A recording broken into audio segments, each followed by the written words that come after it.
Kamusta ang inyong district quiz, B? Good. Good! Ilan ang mali? Isa. Isa lang ang mali mo, di ba ikaw ang representative ng grade 1, ano? So sa grade 1, yung mga tanong sa grade 1, ibig sabihin mali, isa lang yung mali mo. Sa easy, tama ka. Sa average, doon kaya nagkamali daw sa average, sabi ni Mami. Sa difficult, ano yung tinama mo sa difficult?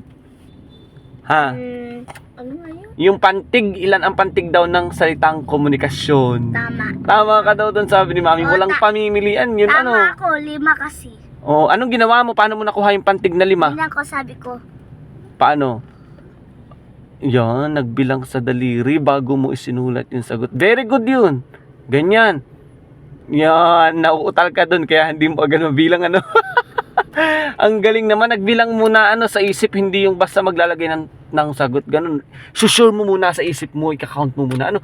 Ang galing naman. Ibig sabihin, ang galing ni Teacher Marie kasi yung nireview ka ng nireview, tinuruan ka talaga. Ano? Kaya alam mo yung mga sagot. Mag-thank you ka kay Teacher mo. Thank you, Teacher Marie, for teaching me. Ulit, kasi ang hina. Thank you, thank you, Teacher Marie, for teaching me. Yan, ang galing ano, lagi kang nire-review, ang galing talaga ni Teacher.